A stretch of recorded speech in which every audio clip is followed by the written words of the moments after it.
The day I helped fix my best friend's mom's car wasn't supposed to change my life, but it did. Sometimes, one simple act of kindness can open the door to hidden pain, long-buried secrets, and a bond that heals two broken hearts in ways neither expected. I still remember the way she said it, softly, almost trembling, "Come by this weekend, just us." And at that moment, I didn't realize those words would change everything I thought I knew about love, loss, and forgiveness. Before we dive in, if this story touches your heart or reminds you of someone you care about, make sure to hit that like button, drop a comment below, and subscribe to Kindness Universe for more powerful stories that remind us how kindness can change lives. Story begins. It was the middle of July, one of those long, golden afternoons when the world feels too quiet to be real. I was 19 then, working part-time at a small garage to save money for college. My best friend Ethan had gone away for the summer to visit his relatives in another state. I hadn't planned on seeing his family much while he was gone, but fate, or maybe something bigger, had other plans. That morning, I got a call from an unfamiliar number. "Hello?" I answered, wiping the grease off my hands. A soft, slightly trembling voice replied, "Hey, this is Ethan's mom, Claire. I'm sorry to bother you, but my car won't start. Ethan told me you're good with engines. Could you maybe come by and take a look?" I remembered her instantly. The gentle smile, the quiet way she always made sure Ethan and I had snacks when we hung out after school. There was a warmth about her that reminded me of my own mother before she passed away the years earlier. So, without a second thought, I said, "Of course, Mrs. Bennett, I'll be there soon." The first meeting her driveway shimmered in the summer heat, the old silver Toyota sitting there like a tired beast refusing to wake. Claire stood beside it, wearing jeans and a loose white blouse, her auburn hair tied up in a messy bun. She looked different, not like the always composed woman I remembered. Her eyes were tired, her smile strained, like she'd been carrying something heavy for a long time. "Thank you for coming, Ryan," she said, her voice filled with relief. "It's no problem," I replied, popping the hood open. "Let's see what's going on here." While I worked, she stood nearby, holding a cold bottle of water she'd brought me. I could feel her watching, not in a way that made me uncomfortable, but in a way that felt thoughtful, grateful, lonely. After an hour, I managed to get the engine running again. She smiled, genuinely this time, the kind of smile that lights up a person's whole face. "You're a lifesaver," she said. "I've been trying to get this fixed for days." Honestly, I didn't want to bother anyone. I shrugged. "You could never be a bother." Then came that pause, the kind that lingers between two people who don't really know what to say next, but somehow feel connected in silence. I packed up my tools, and just as I was about to leave, she said softly, "You should come by this weekend, just us. I could use some help around the house, and maybe some company." The invitation, I don't know why those words stayed with me the whole week. Maybe because of how she said them. Not flirtatious, not casual, but almost pleading. Maybe because deep down I knew loneliness when I heard it. My dad worked 2 jobs and barely came home. I'd been living mostly in my own quiet world since my mom died. Just fixing cars, listening to music, trying not to think too much about what was missing.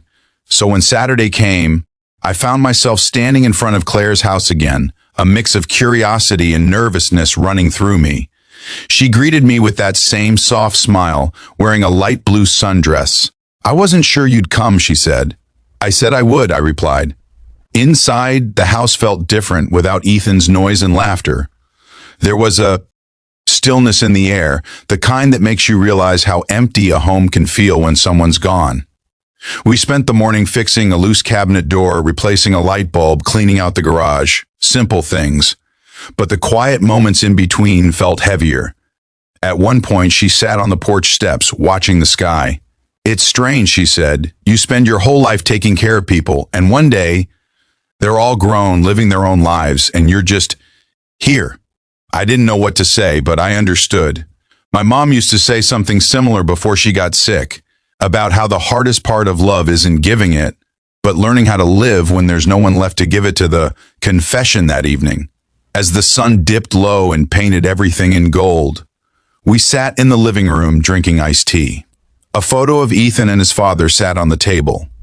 I noticed how the frame had a small crack through it. "Mr. Bennett still away on business?" I asked gently. She hesitated. Then she looked at me with eyes that had seen too much pain. "He left 2 years ago. We tried to hide it from Ethan until after he graduated, but he's not coming back." The air went still. "I'm sorry," I said softly. "That must have been really hard." She gave a bitter laugh. "Hard?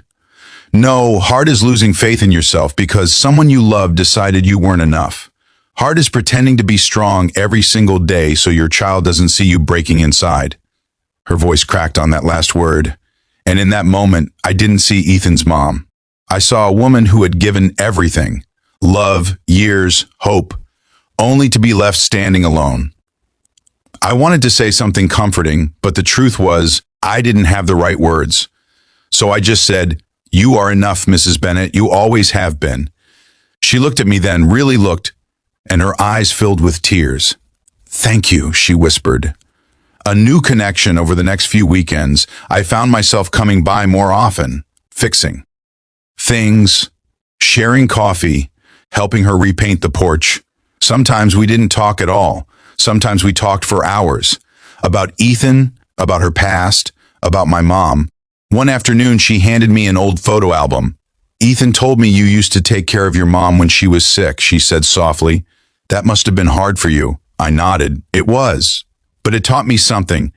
That love isn't about what you get, it's about what you give, even when it hurts. She smiled. "You're wise for your age, Ryan." "Or maybe just tired," I said with a laugh. We both laughed then. The kind of laugh that comes from two people who've carried too much sadness and finally find a moment of relief. The storm night then came, the night that changed everything. A storm hit the town, thunder rolling, rain hammering down on the roof. The power went out and the world outside turned black. I was about to leave when Claire asked me to stay until it passed. We sat by candlelight, the sound of rain filling the silence. She talked about the dreams she gave up, the music she used to play before life got in the way. There was something beautiful in her voice, a quiet strength wrapped in sorrow. When the thunder roared, she flinched slightly, and without thinking, I reached out and held her hand. She didn't pull away. Instead, she whispered, "You remind me of what kindness feels like, Ryan. Real kindness." I swallowed hard. "You deserve it." In that moment, there was no confusion, no unspoken tension, just two souls who found comfort in the simplest thing, understanding. Healing. After that night, our visits became less about fixing things and more about healing.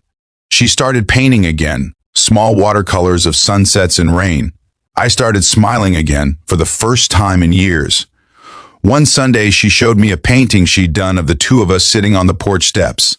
"It's not perfect," she said, laughing softly. "It's beautiful," I said. "It feels alive." And then she said something I'll never forget. Maybe we both needed someone to remind us we're still alive.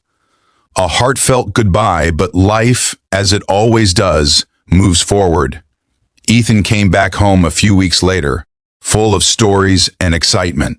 I still helped around the house now and then, but things felt different, like our quiet world had gently closed its door. One evening, as I was leaving, Claire stopped me. "Ryan," she said softly, "thank you. You helped me fix more than just a car." I smiled, blinking back tears. "And you helped me remember what family feels like." We hugged, not out of longing, but out of deep, pure gratitude. That was the last time I saw her before leaving for college.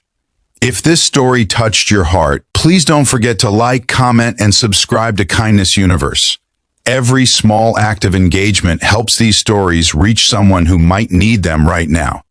Ending message: it's been years since that summer, but I still think about Claire sometimes, about how two broken souls, one young and one lost, found peace in simple kindness. Life has a way of bringing people together for reasons we don't understand until much later. Sometimes it's not about romance or destiny. Sometimes it's about healing, about being there for someone at the exact moment they need to remember that kindness still exists. So if you ever get a call for help, no matter how small it seems, answer it. You never know whose heart you might be fixing in the process.